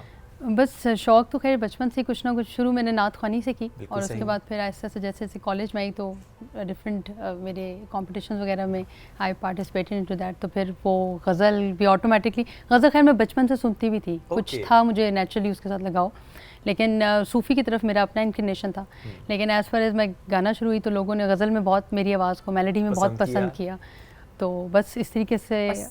और सबसे बड़ी बात है ना, बचपन से जो बात है वैसे रिलेट करना चाहूँगी, बचपन में गज़लें कौन सुनता है? हाँ एग्जैक्टली, मुझे भी बड़ी इंटरेस्टिंग सी बात है। बट मुझे उस वक्त में भी वो गालिब की और मतलब मीर तकी मीर की गज़लें जो थी वो समझ आती थी कि मतलब व्हाट दे वांट टू से ना। तो I was very good at Urdu as well. तो मेरी टीचर जो थी वो बहुत ज़्यादा मुझसे इस लिहाज से बड़ी खुश होती थी कि भाई बड़ी मुश्किल वर्ड्स को तुम आसानी से समझ ली। कुछ आई थिंक ये नेचुरली होता है, कुछ गॉड गिफ्टेड है आई थिंक। तो और आवाज़ पे कोई मेहनत की है, ये भी गॉड गिफ्टेड है? मैं तो ये कहूँगी गॉड गिफ्टेड है, मेरी तो कोई ऐसा सच मेहनत नहीं है, लेकिन जाहिर है इसका रियाज, इसकी प्रैक्टिस डेफिनेटली वो ज़रूरत होती है, वो इम्पॉर्टेंट है। तो मेरे ख्याल है अब वक्त हमारे पास जितना कम है, हम चाहते हैं जितना सुन सके सना से हम सुनें। क्या सुनाएंगी? मैं सबसे पहले आप लोगों को एक गज़ल है बेहज़ाद लखनवी साहब की, क्योंकि रिसेंटली मैंने कुछ गज़लें जो हैं वो कवर की हैं अपने चैनल पर, तो उसमें वो गज़ल जो है वो this is one of the most favourite one जो मुझे बहुत पसंद है, तो वो उसके चंद अशार मैं आपके साथ शेयर करूँगी।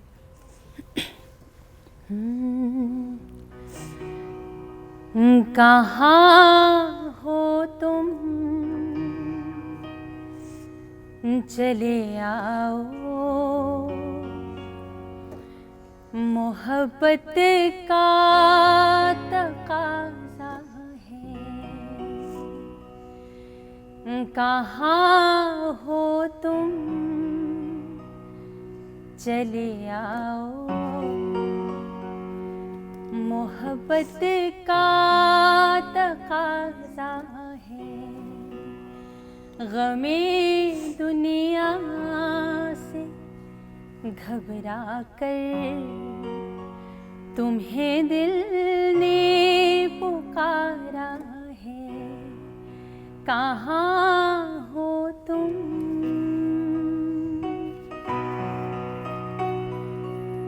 तुम्हारी बेरुखी एक दिन हमारी जान ले लेगी।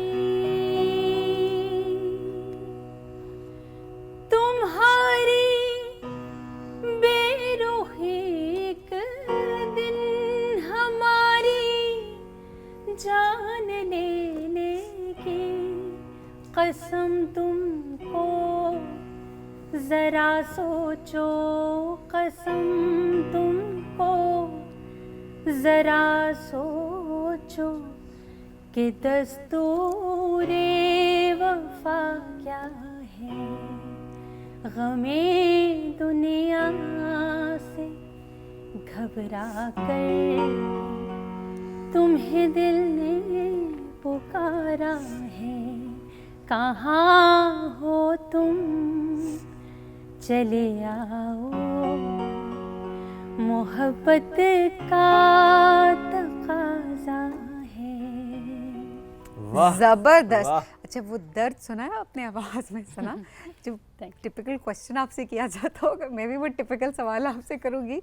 कोई होता है कि अंदर इंसान के एक दर्द होता है और वो गज़ल के थ्रू, आवाज़ के थ्रू वो कहीं ना कहीं एक्सप्रेस हो रहा होता है। बिल्कुल, कोई भी कलाम जब भी अगर आपने लिखना है, पढ़ना है और उसका कहना है, तो उसके लिए एहसास की बहुत ज़रूरत है। और मेरे ख्याल से जब तक इंसान टूटता नहीं है तब तक वो बनता नहीं है। तो इसलिए पहले टूटना ज़रूरी है, फिर आप बनते हैं। किस चीज़ ने तोड़ा? So that is a construction. ये तो होती है लाइफ में, कहीं ना कहीं तोड़ फोड़ चलती रहती है, कभी मॉरली, कभी वैसे, किसी ना किसी इमोशनली। तो वो तोड़ फोड़ होनी ज़रूरी है इंसान के अंदर, to be a successful person और to be a more refined person. अच्छा, ये बड़ी आपने अच्छी बात की कि ये इसलिए कि आपने प्रोसेस किया अपने उस पेन को। हाँ। क्योंकि जिस तरह आपने बात की, ज़िंदगी में कुछ ना कुछ तो चलता रहता है। पर्सनल लाइफ, प्रोफेशनल लाइफ, किसी ने दुख दे दिया, आपने किसी के बाजू का दिल आज़ारी कर दी, आपके दिल पे एक बोझ होता है।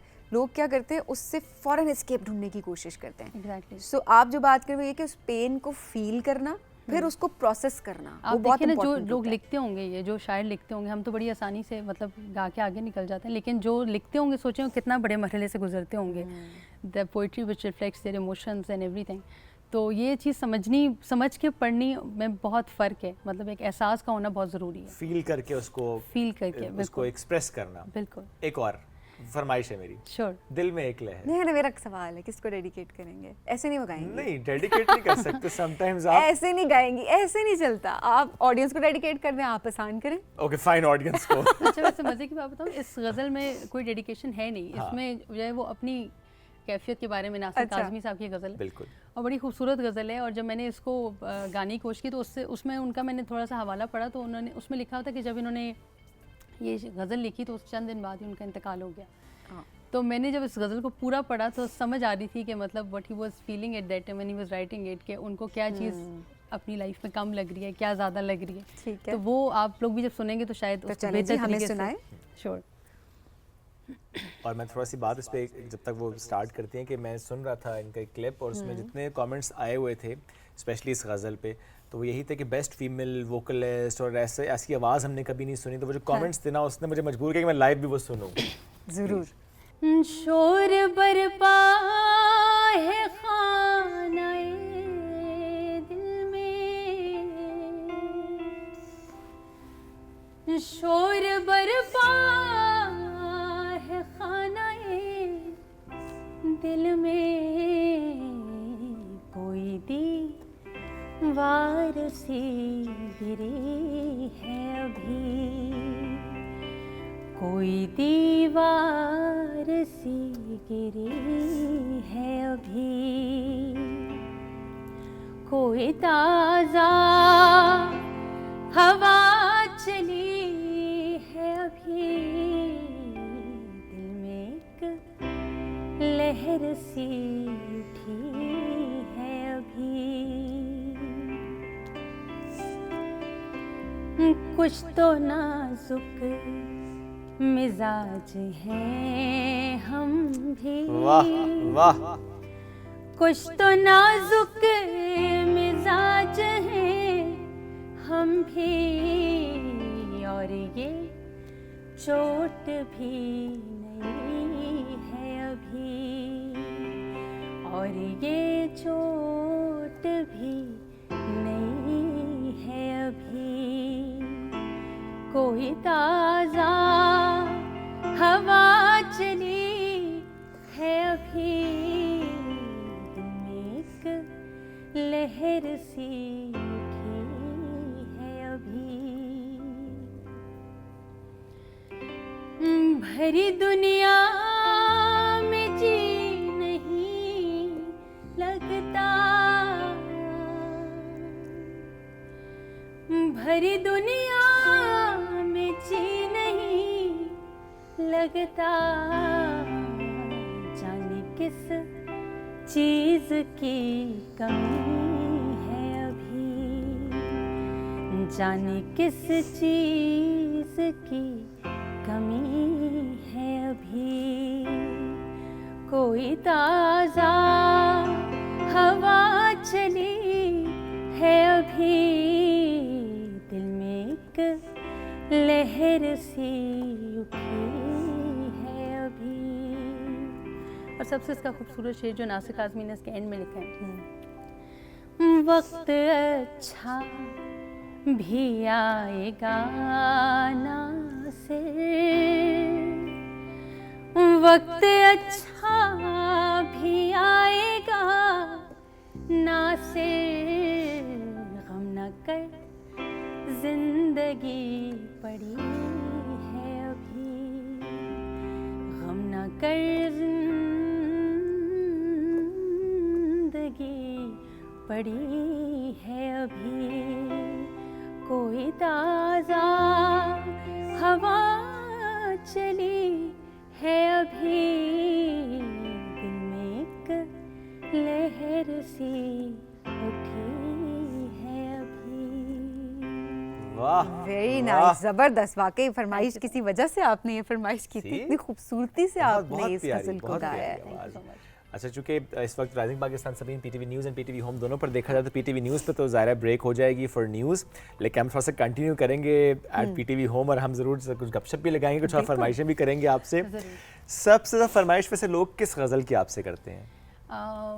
काफ़ी गज़लें होती हैं, गज़ल तो आपको इनफैक्ट हर की अपनी अपनी चॉइस होती है। जिस आपने ये गज़ल कह दी बेहज़ाद लखनवी साहब की जो जज्बा दिल और कहाँ हो तुम, ये बहुत सुनी जाती है। मुझसे पहली सी मोहब्बत और हंगामा है क्यों बरपा, बेहिसाब गज़लें हैं, मतलब ये नेम गज़ल। और तो उसमें मैंने खैर अपना जो जिसे कहते हैं कलेक्शन भी ज़्यादा रख ली, बिकॉज हर चॉइस का बंदा होता है, हर इंसान जो है अपनी तरीके से जो कोई ना कोई फरमाइश करता है।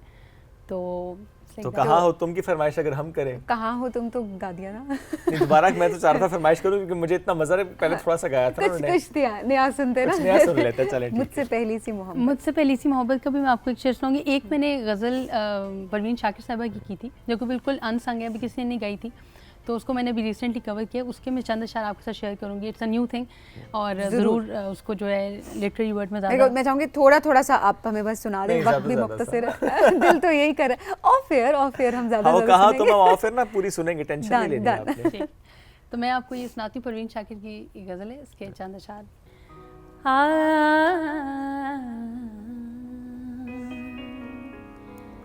हर्फ़े ताज़ा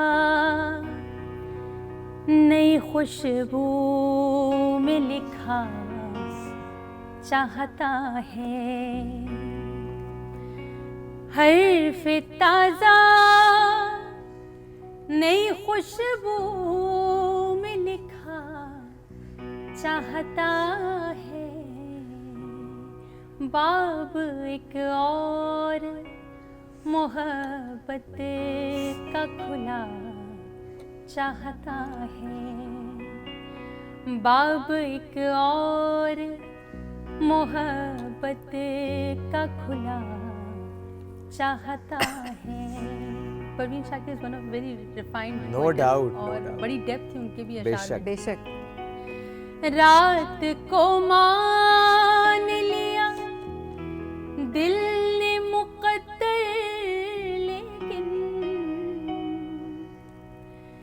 रात को मान लिया दिल ने मुकद्दर, लेकिन रात के हाथ में अब कोई दिया चाहता है, रात के हाथ में अब कोई दिया चाहता है। ये हासिल तवज्जो है, ये जरूर सुनो। बिल्कुल। एक लम्हे की तवज्जो नहीं हासिल उसकी, एक लम्हे की तवज्जो नहीं हासिल उसकी, और ये दिल के उसे हद से सिवा चाहता है, और ये दिल के उसे हद से सिवा चाहता है। हर्फ ताज़ा नई खुशबू में लिखा चाहता है। वाह, ज़बरदस्त ज़बरदस्त। एक तो शायरी इतनी खूबसूरत, जिस तरह आपने भी जिक्र किया कि इतनी डेप्थ है हर एक लफ्ज़ में। मेरी हमेशा ये कोशिश है कि कुछ अनसंग चीज़ें सामने लेके आई जाएं, क्योंकि हम कई चीज़ें तो वैसे ही रिपीट में इतना कवर कर रहे हैं, लेकिन ये चीज़ें इतनी किताबों के अंदर महफूज हुई हैं कि इनको कुछ टच नहीं कर। एग्जैक्टली, ज़रूरी तो आई जस्ट वांट कि people should look after such things कि भाई इस तरह का भी काम जो है ना वो हो सकता है। तो मैं खुद से कंपोजिशन भी करती हूँ डिफरेंट चीज़ों की। अभी रिसेंटली मैंने अहमद फराज की गज़ल चलो वो इश्क नहीं चाहने की आदत है पे क्या करें हमें एक दूसरे की आदत है, इसकी कंपोजिशन की, और वो गाई मैंने, तो बड़ी उसका भी बहुत अच्छा रिस्पॉन्स आया। तो कितना वक्त दिन का दे देती हैं इसमें? बस ये मेरी लाइफ का हिस्सा है, यही चल रहा है। हाँ, आई थिंक ये करती हूँ तो मैं शायद ज़्यादा बेहतर फ्यूल इन रहती हूँ और ज़्यादा एनर्जेटिक रहती हूँ, बिकॉज जो पैशन होता है वो आपको कभी थकने नहीं देता। तो singing is all about my passion, मतलब मज़ा आता है मुझे करके। और हमें आपको सुन के बहुत मज़ा आ रहा है, लेकिन क्या करें वक्त बड़ा मुख्तसर था। सना साहिबा बहुत शुक्रिया साथ मौजूद थी, सुन के बड़ा हमने एंजॉय किया। आई एम श्योर व्यूअर्स ने बड़ा एंजॉय किया होगा। आई नो फरमाइशें बहुत सी हमारे व्हाट्सएप पर भी आ रही हैं, लेकिन वक्त बड़ा मुख्तसर था। Let me repeat that. आज के प्रोग्राम से इतना ही, दोबारा मुलाकात कल करेंगे। बहुत सा ख्याल रखिए, दुआओं में याद रखिए। अल्लाह हाफ़िज़।